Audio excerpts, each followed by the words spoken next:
एक आम इंसान पे नहीं बल्कि AIM के जिला अध्यक्ष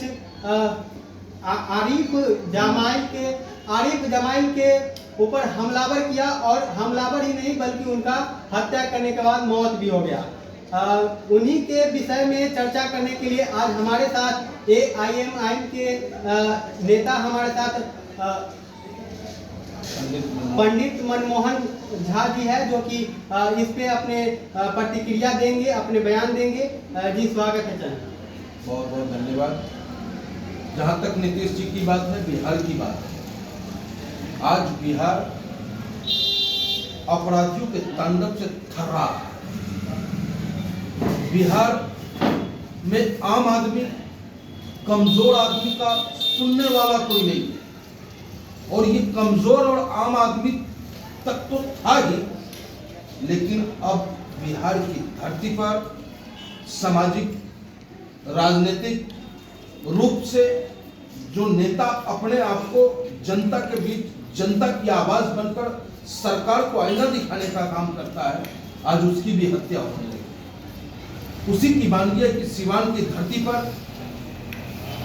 हमारे पार्टी के पूर्व जिला अध्यक्ष आरिफ जमाल साहब की अपराधियों ने दिन दहाड़े उनके दुकान में घुस करके तरातर गोली चलाकर हत्या कर देती है, और हत्या होने के बावजूद न ही सरकार के नुमाइंदे, न ही सरकार की तरफ से कोई बयान, और न ही सरकार के जो पोषित कह लें आप अधिकारी, प्रशासनिक अधिकारी ने भी कोई ऐसी तत्परता नहीं दिखाई। हत्या हो जाने के बाद भी वहां पुलिस नहीं पहुंचती है। गोली लगने के बाद परिजन उसे अस्पताल लेके जाता है, अस्पताल में डॉक्टर नहीं मिलता है। यह है बिहार का सुशासन। तो ऑल इंडिया मजलिस इत्तेहादुल मुस्लिमीन सबसे पहले तो परमपिता परमेश्वर से प्रार्थना करता है कि उस मृत आत्मा को शांति दे, और उस परिवार के साथ ऑल इंडिया मजलिस इत्तेहादुल मुस्लिमीन कंधा से कंधा मिलाकर खड़ा है। हर दुख की घड़ी में हर कार्यकर्ताओं के साथ हम लोग खड़े हैं, और बिहार सरकार से मांग करते हैं कि नीतीश बाबू, कल तक सुशासन के नाम से जाने जाने वाले नीतीश बाबू आज बिहार कुशासन के नाम से पहचाना जा रहा है। अगर गोली चली तो कहाँ चली? बिहार में। गोली चली कहाँ चली? बिहार शरीफ में। कहाँ चली? बेगूसराय में। कहाँ दंगा हो रहा है? बिहार में हो रहा है। जात के नाम पर लड़ कहाँ रहे हैं लोग? तो बिहार में लड़ रहे हैं।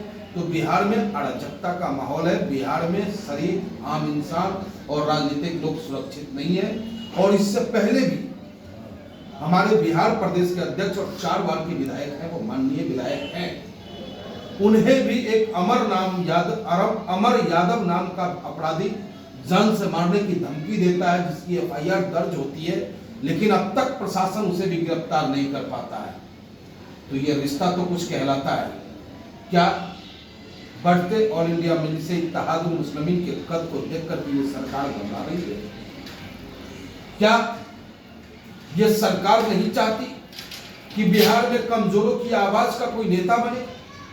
क्या ये सरकार नहीं चाहती कि अब वही ये नीतीश जी, वही लालू जी हैं जो कर्पूरी ठाकुर की बात करते थे, कहते थे कि जाति तोड़ो, और आज जाति के नाम पर सबसे बड़ी आबादी बिहार के अंदर में सबसे बड़ी आबादी अगर किसी की है तो वो अल्पसंख्यक समुदाय मुसलमानों की है। और आज जब मुसलमान का नेता बनना चाहता है, सभी को साथ लेके चलना चाहता है, तो उसकी हत्या हो जाती है।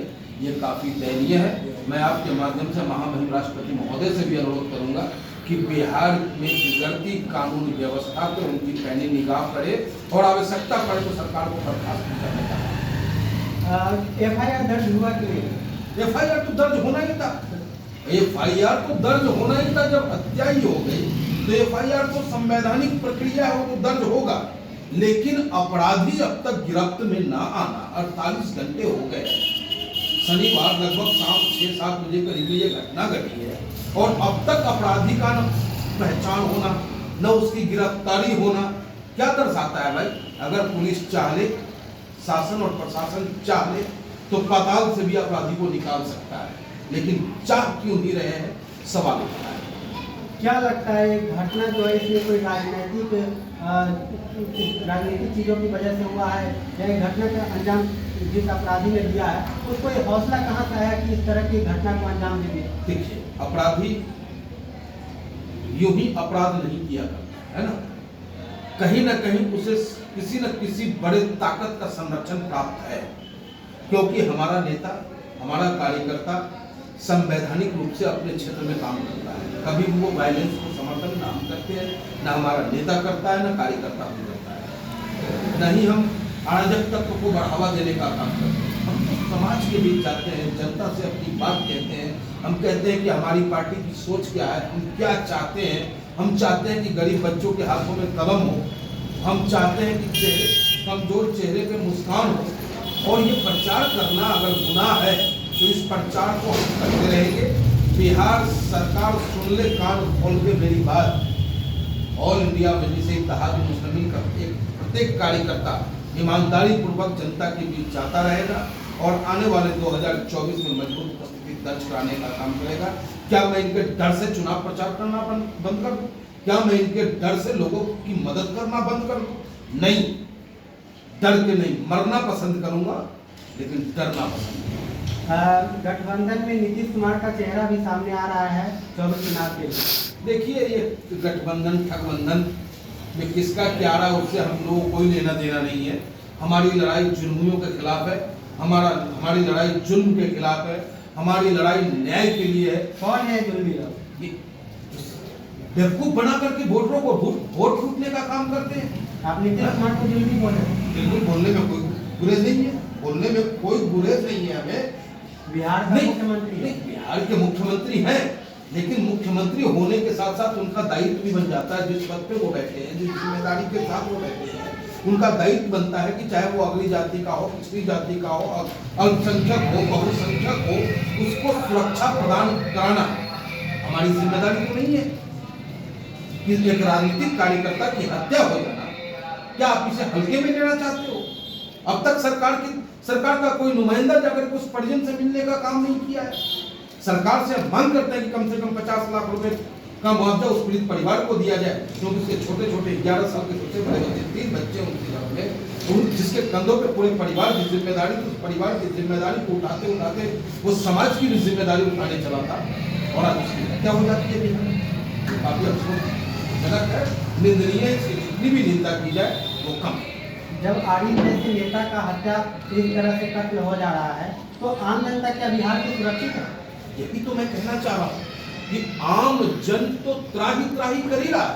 अपराधियों का अब देखा नहीं, अपने दरोगा की हत्या कर देता है अपराधियों का मनोबल बढ़ा है। आप शराबबंदी करते हो, लेकिन शराबबंदी कानून को सख्ती से आप पालन नहीं करा पाते हो। आपका दरोगा ही उस अपराधियों का शिकार बन जाता है, होमगार्ड उसका शिकार बन जाता है। तो ये सब क्या है? आप कानून लाते और कानून को इम्प्लीमेंट ज्यादातर नहीं कर पाने के कारण ही आज आप चलो बिहार में, जिस कोने में चाहोगे वहीं आपको शराब पहुंच जाएगा। ये स्थिति है बिहार की। अपराधी को संरक्षण कहाँ मिलेगा? बगैर शासन प्रशासन के संरक्षण के अपराधी अपराध नहीं कर सकता। या तो अपराधी जेल में होगा, या अपराधी को ठोक दिया जाएगा, वो ऊपर। लेकिन जब सत्ता का संरक्षण प्राप्त होता है तो अपराधी नाग की तरह अपना फन को फैलाने का काम करता है। तो आपने देखा कि बिहार में इस तरह के तमाम घटनाएं लगातार हो रहे हैं, और इसी तरह की घटनाओं को देखकर बिहार सरकार पे भी सवाल उठता है। वही बात करें सुरक्षा व्यवस्था पे, तो उस पर भी बहुत बड़ा सवाल घेरता है कि सुरक्षा व्यवस्था आखिर बिहार का कैसा बन चुका है कि इस तरह के घटना के अंजाम दे देते हैं अपराध। राजधानी में कोई ऐसा दिन आप अखबार पलट लो, पटना हमारी राजधानी है, कोई ऐसा दिन नहीं आपको मिलेगा जिस दिन हर वार्ड में गोली चलता हुआ खबर मिलेगा, हत्याएं होती हुई खबर मिलेगी, शराब को लेकर के हत्याएं होती हुई मिलेगी, जहरीली शराब पीकर मरते हुए लोगों की खबर आपको मिलेगी। पटना के बराबर में आपको जक्कनपुरा है, पटना के बराबर में आपको दानापुर है, पटना के बराबर में फुलवाड़ी है। आप जाकर के देखें, खुलेआम दारू बिक रहा है, कच्ची शराबों का कारोबार चल रहा है। और जब प्रशासन का मोड़ हुआ, एक बार छापा पड़ा, फिर काम बदस्तूर जारी है। तो बिहार के मुख्यमंत्री माननीय नीतीश कुमार जी के शराबबंदी पे भी बहुत बड़ा आरोप लग रहा है। वही बता दूं कि ओवैसी के नेता के इस तरह के निर्मम हत्या कर देना ये भी बहुत हल्के में नहीं है। ये भी बहुत बड़ी बात है कि इस तरह के नेता का जब घटना हो जा रहा है तो बिहार के आम जनता का क्या होगा। आम जनता भी बिहार के सुरक्षित ऐसे में नहीं रह पाएगा। बाकी वीडियो कैसा लगा कमेंट में जरूर बताइएगा और इस नेता के बारे में